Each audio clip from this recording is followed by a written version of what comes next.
This is Hannibal here from the Hannibal TV on YouTube with a daily wrestling news update for you. I did do a update last night on this terrible car crash Ahmed Johnson was in, aka Tony Norris. He has made a statement confirming the car crash. He was hit by a drunk driver. He's 62 now, by the way.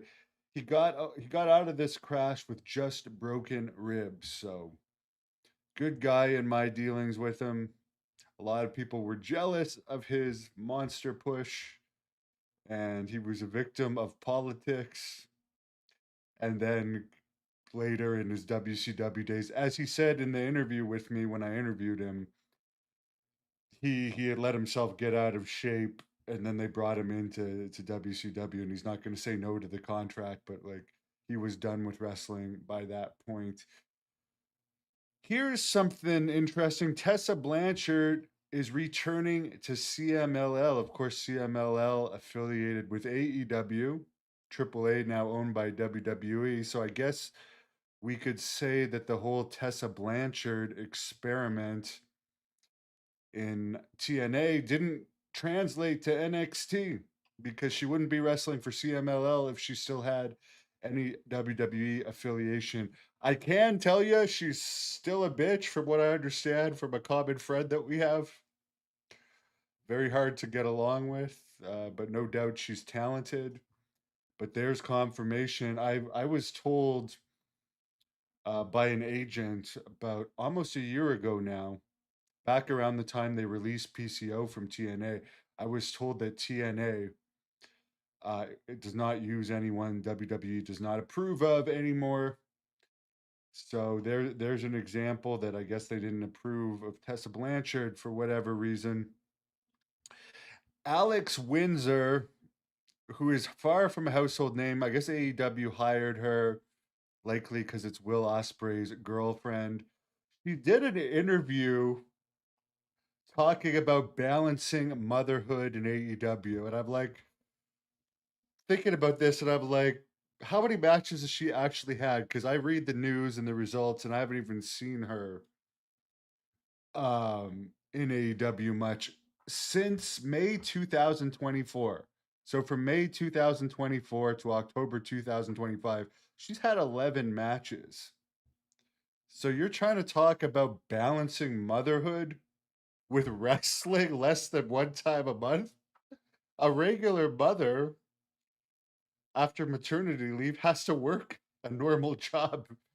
So if you don't have to work an average of even one time a month, how is that even a balance? That's a better situation than any mother, and apparently that's her stepson, not Will Ospreay's actual kid. Will Ospreay is out right now with an injury. Another overpaid AEW wrestler. Speaking of AEW, the lawsuit that Jim Cornette's lawyer Stephen P. New filed against Tony Khan on behalf of Kevin Kelly, as well as the Tate twins, who I don't know at all, has apparently the appeal has been dismissed. He was alleging defamation. Apparently, the Tate twins, again, who even knows who they are, but they were released because they wouldn't drive to an airport that was not their usual airport that they fly out of. So they had to drive a little bit to get a plane that's gonna get them to the booking. And they didn't want to drive it, apparently. I mean, how many bookings are you getting now that you're not in AEW? As someone that once drove from Calgary to Las Vegas and Phoenix and Bakersfield, California, just to get WWE extra jobs, I have zero sympathy because let's face the facts. The Tate twins, who the hell are you? I mean, there's so many spoiled wrestlers these days, and Kevin Kelly, who I've interviewed, and I do like him, and I think he's talented. He was released in March of 2024, and apparently had several backstage issues. But who knows? Do I think I could beat Mark Kerr in an amateur wrestling match? Well, I am going to see the Rock's movie with Mark Kerr today, actually. And in 2025, could I beat Mark Kerr in an amateur wrestling match? Yes. In Mark Kerr's prime wrestling for Syracuse University, could I have beat him? If I was in my prime of amateur wrestling, who knows? He definitely had better amateur wrestler training for me and trained at a Division 1 school. So I would say no. But in 2025, I mean, I saw him on a late show the other night. Not Jimmy Kimmel, but the other one that I forget the name of. He had a belly and everything. Ivan Santos, geeks and nerds in wrestling ruined everything. Yeah, Shaq, I am going to see the Smashing Machine today. ATF Media, am I sure that Ahmed Johnson's broken ribs were not just from a punch from Hands of Stone? Ronnie Garvin, well, considering Ahmed Johnson lives around the Houston, Texas area and Garvin lives in the Carolinas, I don't think so. I really don't think so. Um, but yeah, I'd like to see those two go at it. Both of those guys are nice guys in my dealings with them. They're both very down to earth people. Uh, Garvin's more of a natural heel. Garvin definitely has a heel side to him, where Ahmed Johnson, I think he's a nicer person overall. He definitely got politicked out of the business, but also when you get a push when you're young and you get a strong push, I mean, it happens to a lot of people. You get an ego and you make decisions and mistakes that you wouldn't necessarily make after being in the business for several years.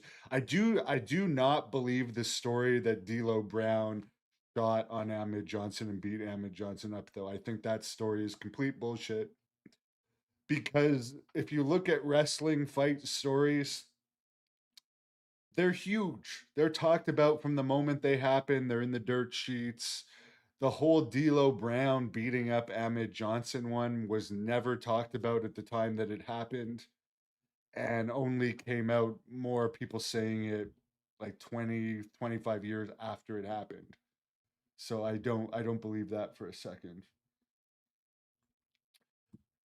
Uh Tessa Blanchard news. Oh God, I don't want to think about that, man. I've heard those rumors. I don't know if it was her or not, but I think she's back working for an AEW affiliated company. No, I won't get into the story. You guys can search that up. But she does have a lot of matches on this channel. There's no doubt she's a good wrestler, but I've experienced her attitude issues firsthand. Speaking of people with, I'll tell you one thing. I'll tell you guys point blank. Anyone that's an asshole or not in my dealings with them, Tessa Blanchard is a full bitch in any dealings I've had with her. Ahmed Johnson was nice to me when I was a kid and was nice to me in more recent dealings. Ronnie Garvin is very businesslike, but he's a real guy. He's not fake. There's a lot of fake people in wrestling.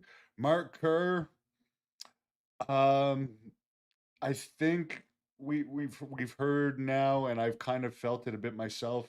He's getting a bit of a superstar attitude again. He's not like he was a couple years ago when he was working at the car dealership. I've heard that from multiple people, and I kind of experienced a bit myself. He's not as down to earth as he was, but I mean, The Rock just did a movie about him. So, will here's the question: is Mark Kerr going to become a legitimate superstar out of this? And 5 years from now, is is he still going to have a buzz about him, or is this going to be a flash in the pan thing because The Rock did a movie on him? I mean, I think he's going to be solidified as a legend now. So, but will he be able to live off of this movie for the remain? He's not that old of a guy. Time remains. If is The Rock going to get him other acting jobs? He might. He might have a future in Hollywood now. Mark Kerr. I really don't know. But in my dealings with him back in the time where it was kind of questionable whether there was a movie going to be made about him or not, he was very down to earth, and a nice guy.